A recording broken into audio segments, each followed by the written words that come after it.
welcome to Restaurant Spotlight. Today we're visiting the Glen Rock Mill Inn in historic Glen Rock, Pennsylvania.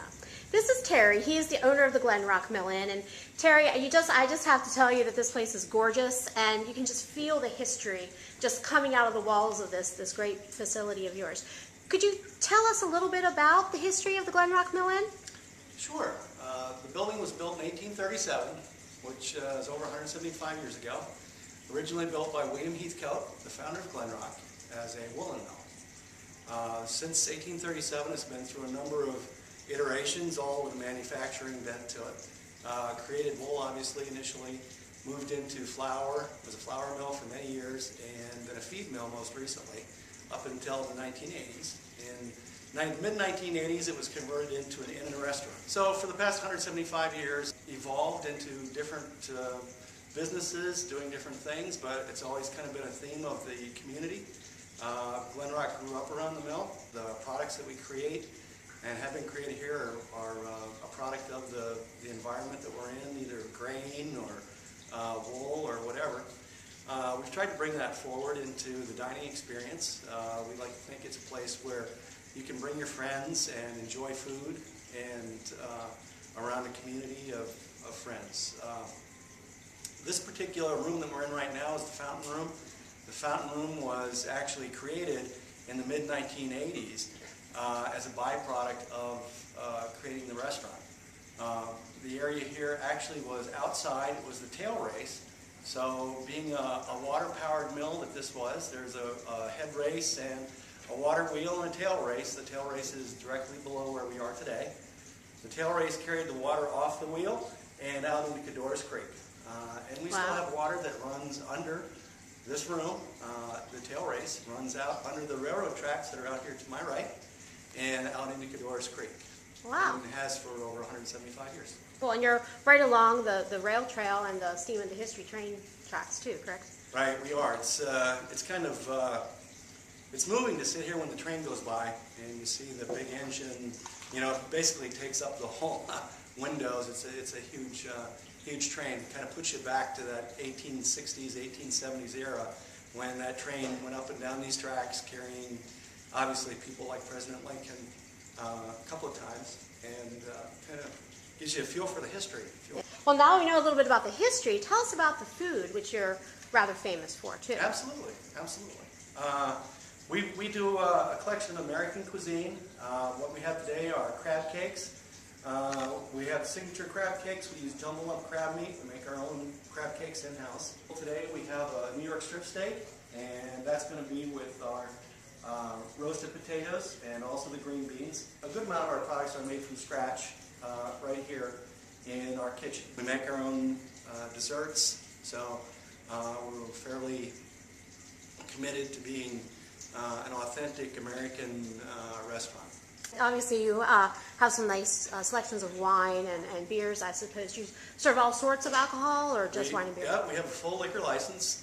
Wine, beers. We have a number of different local wines that we feature from local wineries. We also have all different kinds of spirits. Obviously, we're pretty famous for a fairly good martini selection. Oh. So there's probably 12 to 15 martinis that we make that we have on our list every day. That we're going to go in a minute and look at the wine cellar. So we have a wine cellar where we use it both as a meeting room as well as a place to store wine and our, all the rest of our beverages. What do you have for those of us that have a little bit of a sweet tooth, Terry? I think one of the desserts that we've always had is a creme brulee. We do a really great creme brulee, I believe. Chocolate cake as well. We do the chocolate cake, which is very popular. And probably one of the most popular dishes that we have for dessert is a peanut butter pie. Oh, that sounds good. So it's kind of a special recipe that we have. Oh, okay. Well, we'll have to give that a try. Yeah. Why don't we head on down to the cellar room and you can show us that. So, Terry, what goes on down here? Do you guys serve meals here or parties? What happens in the wine cellar? Well, we do both. We use it for special parties, so groups of maybe 12, 15, up to maybe 20, 22. Mm-hmm. It's a nice spot for that.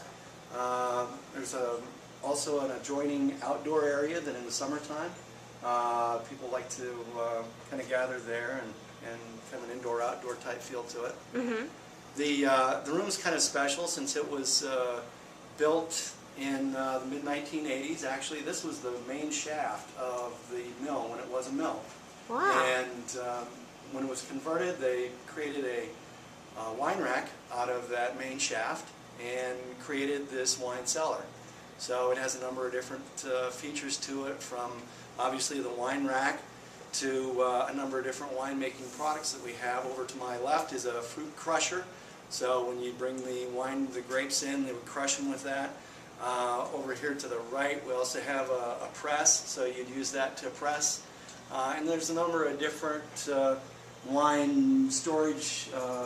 There's a carboy here on my right. There's a couple of wine decanters up above the wine rack. So just made to feel like kind of a wine cellar, kind of a focal point for the mill. Obviously, as I said, this was where the main shaft was when it was a mill. And the other side of that wall is where the actual water wheel was. And there's still pieces of the water wheel there today. And I understand, Terry, that you also are supportive, very much so, of the local farmers and producers. Yes, we're a member of Buy Fresh, Buy Local. We try to source as many materials as we can from local farmers. We also do some stuff with organic farms that are nearby. This time of year, you know, in the midwinter, it's difficult to get local produce.